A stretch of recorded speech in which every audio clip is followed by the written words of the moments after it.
The man you're about to meet has a passion for helping people. Perhaps it's because his life was once in tremendous turmoil.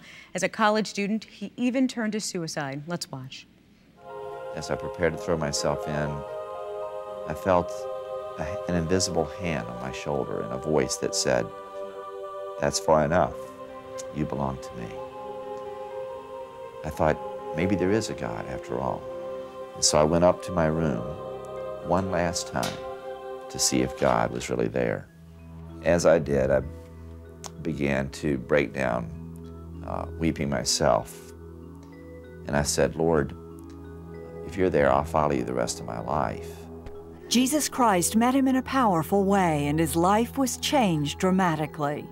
He went to seminary and became a pastor. Then he was invited to join Campus Crusade to speak at colleges across America. We have had the privilege of seeing literally thousands and thousands of men's and women's lives changed as we shared with them the love that changed my life. Please welcome back to the 700 Club, Bob Boyd. Bob, thank you so much for being here. It's a treat. It's great to be here, Christy. You know, looking at that clip of just where God has brought you from, truly the depths of despair where you're just about to commit suicide, he spoke to you, to now you're ministering and you're going here and abroad, telling people about the love of Jesus Christ. Let's just dive right into it. You recently went to Pakistan. Yes, we did. Tell me about that. Well, we had the chance to do the last Christian outreach in Pakistan before 9/11, and we have an ongoing ministry in Pakistan right now, in the heart of Taliban country, in the north of that great country. And it is so exciting to see what God is doing. Exciting, but is it scary? Because when I look at the news and I see all this footage of attacks and people tipping over cars and kind of a volatile outlook, but yet you went in there and said, "I want you to know about the Lord." Tell me about the people of Pakistan.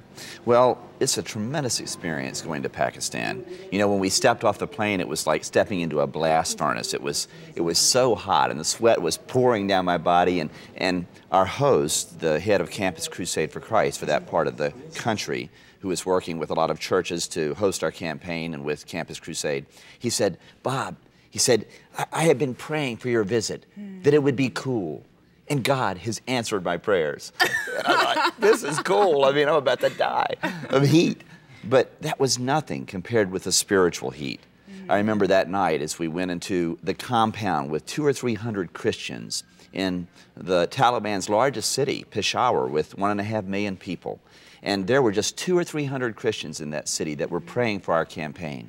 And as we went in a van, all of a sudden we were surrounded by 30 or 40 angry Muslim men who were all over our van. And the police were peeling them off with the butts of their submachine guns. And I thought, you know, this is exciting. I mean, we may not live through this, but it's thrilling. Bob, I love how you say things are exciting. When if someone was tipping over my van, I'd say, "Okay, Lord, you might have to do this by yourself. I got to go home." But you didn't do that. Well, the best part of it was that we sensed the power of prayer in such a remarkable way. You know, Jeremiah 33, verse 3, that great promise says, "Call to me, and I will answer you and show you great and mighty things which you do not know."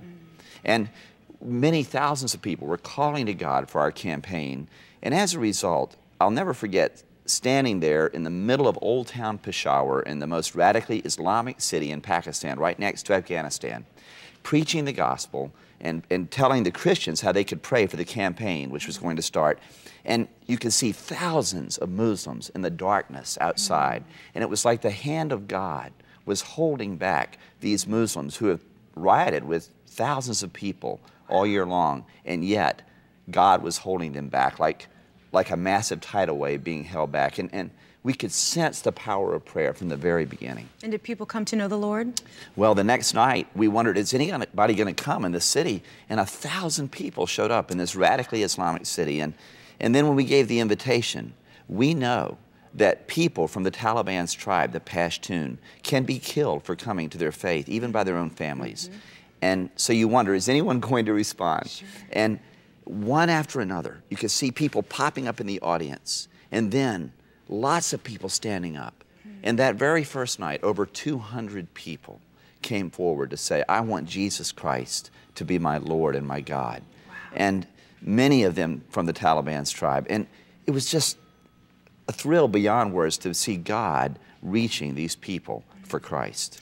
You know, you go from country to country, and religious persecution is so prevalent in so many different countries. They don't have religion freedom as we have here in the United States, and we are privileged to have religious freedom here.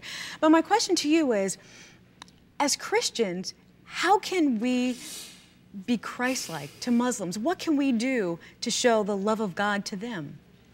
You know, I believe that God has opened the Muslim world, or as they call it, for Christ, because God wants us to pray for these people. There's sort of almost a myth among believers that Muslims are unreachable. But you know, we find that Muslims are reachable if we will pray for them, if we will share Christ with them. You know, Jesus said in John 4, verse 35, that the fields, we look up and lift your eyes and look on the fields, that they are white unto harvest. And in fact, the Muslim world is very responsive to the gospel. You know, I talked to hundreds of people from the Taliban's tribe, and not one person was unwilling to talk about Isa, about Jesus, and about how they could know him. Wow. Well, I wish, Bob, I had so much more time, and it just flew by like it always does. But I do want to talk about this booklet real quick. Great. Called, go ahead. Let me just say that we are asking God to raise up an army of prayer warriors who will pray for the Muslim and the Hindu worlds. We just got back from India and saw thousands of people coming to Christ. And our little booklet, Unleashing God's Power Through Prayer, is one that we want to make available free to those who would call your number, and they get our ministry number, and be able to sign up as prayer warriors for the Muslim and Hindu world. Exactly. Well, Bob, once again, thank you so much. God bless you. I wish we had more time. In the meantime, let's go over to you, Pat.